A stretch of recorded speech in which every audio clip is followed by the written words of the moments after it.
మీరేం చేస్తారా? నేను డైరీ నడిపిస్తాను సార్. అదేనా అక్కడ? అవును సార్. ఎంతమంది వస్తారు రోజు కస్టమర్స్ ఇక్కడికి? 25 మంది వస్తారు సార్. 25 మంది ఏమనుకుంటారు? రాబోయే ఎంపీ ఎలక్షన్లో ఎవరు గెలిస్తే బాగుంది అనుకుంటారు? భరత్ కావాలనుకుంటున్నారు ఇక్కడ ఎంపీగా. అంతే.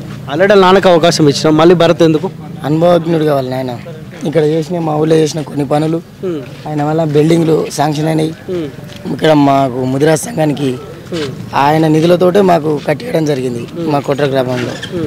కాబట్టి మేము కూడా ఆయనకు సపోర్ట్ చేయాలని. వాళ్ళ నాన్న బాగా పని చేసిండు ఇక్కడ. చేసిండు, పని చేసిండు. మాకు సంఘానికి కూడా ఆయన నిధులతోటి మాకు సంఘం భవన నిర్మాణం అయింది. అందుకోసం మేము ఆయనకు సపోర్ట్ చేయాలనుకుంటున్నాం. మేము ఒకటే అనుకుంటాం, నాన్న మంచి పనులు చేసింది కాబట్టి కొడుకు సపోర్ట్ చేద్దాం అనుకుంటున్నాం. అంతే. వస్తారా? ముగ్గురు వస్తారా ప్రచారానికి? ఖచ్చితంగా వస్తారు. అభ్యర్థులే మల్లు రవి, ఆర్ఎస్ ప్రవీణ్ రావట్లేదు, కానీ వాళ్ళ అనుచరులు ఎవరు వస్తారు. ఆర్ఎస్ ప్రవీణ్ కూడా రావట్లేదు. మాకు మాత్రం ఇక్కడ బీజేపీ తరఫున బాగా ప్రచారం ఉంది. కోటలో హైయెస్ట్ వరకు బీజేపీ అంతే. ఖచ్చితంగా మన ఎమ్మెల్యే ఓట్లప్పుడు కూడా మేము లీడ్ ఇచ్చేయడం జరిగింది. ఇంకా ఎక్కువ ఇస్తారు ఈసారని మాకుంది పక్క. మీరే మాట్లాడినావా? మీరు ఏం చేస్తారా? వ్యవసాయం చేస్తారు, అగ్రికల్చర్. ఎన్ని ఎకరాలు ఉంది? 4 ఎకరాలు ఉంది. 4 ఎకరాలు. రైతు బంధు వచ్చిందా? రాలేదండి సార్. ఇంతకుముందుకు వచ్చింది, కేసీఆర్ ప్రభుత్వం ఉన్నప్పుడు వచ్చింది. కాంగ్రెస్ గవర్నమెంట్ ఉన్నప్పుడు రాలే. ఏమంటారు? అడిగితే ఏమంటున్నారు? ఏది అంటే ఎలక్షన్ రైతు బంధు అంటే ఇస్తామని అమలు చేస్తుంటారు కదా, దానివల్ల కొంచెం నెగ్లెక్ట్గా ఉన్నారు.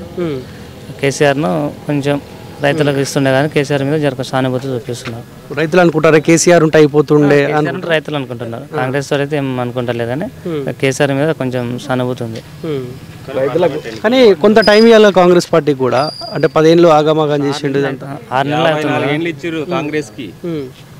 దేశంలో 54 ఏళ్ళు ఇచ్చారు కాంగ్రెస్ కి. ఇంకేమి ఇస్తారు అవకాశం? మళ్ళీ అవకాశం లేనే లేదు. రాష్ట్రంలో కొంత టైం ఇవ్వాలి కదా వాళ్ళకి. రాష్ట్రంలోనా? ఇంకా ఇచ్చారు కదా, 4 నెలలు ఇచ్చారు ఆల్రెడీ. ఇంకేమి ఇస్తారు? 10 ఏళ్ళు కేసీఆర్ ఆగం చేసిండు అన్న, కొంత కోలుకోవాలి. బిందెల గురించి మాట్లాడిండు, ఇంకా మనం అర్థం చేసుకోవాలి అంతే. ఇంకా ఎక్కువేం మాట్లాడకూడదు కాంగ్రెస్ గవర్నమెంట్ గురించి. అది కానీ కాంగ్రెస్ గెలిపించారు కదా మొన్న కూడా. కాంగ్రెస్ గెలిపించారు, కాంగ్రెస్ మీద ప్రేమతో గెలిపించలేదు. వీళ్ళు ఏదైతే ఉచిత హామీలు ఇచ్చారో ఆ ఉచిత హామీలు ఒకటి ప్రభావం చూపించింది. టీఆర్ఎస్ గవర్నమెంట్లా చాలా వరకు కేసీఆర్ మీద వ్యతిరేకత లేకుండే. స్థానికంగా ఉన్న నాయకులు విపరీతంగా, మామూలుగా కాదు, కార్యకర్తలనే కానీ ఇతర పార్టీల నాయకులు కానీ చాలా రకాలుగా ఇబ్బంది పెట్టేటోళ్ళు. అది ప్రజలకు చాలా కోపం ఉండే. దానివల్ల కేసీఆర్ పని చేసేసారు అంతే. నిజంగా ఇప్పుడు కేసీఆర్ మీద ఉన్న కోపం, కాంగ్రెస్ పార్టీ మీద ఉన్న కోపం బీజేపీ కలిసి వస్తుంది ఇక. అవును, ఖచ్చితంగా ఖచ్చితంగా. ఎంత మెజార్టీ ఎక్స్పెక్ట్ చేస్తారన్నా భరత్కి? భరత్కి దాదాపు 50,000 పైచీలకు ఖచ్చితంగా. సో ఇక్కడ వన్ సైడ్ ఉంటుందా మీ గ్రామం నుంచి? మా గ్రామం వన్ సైడ్ ఖచ్చితంగా 100కు 100% బండ మీద రాసిస్తాం మేము. అంతే. కొంత పైసలు ఇస్తే ఆ ప్రజల ప్రభావితం ఏముండదా? పైసలు ఇస్తే అసెంబ్లీ ఎన్నికలలో పనిచేస్తుంది, పార్లమెంట్ ఎన్నికలలో డబ్బులు పనిచేయవు.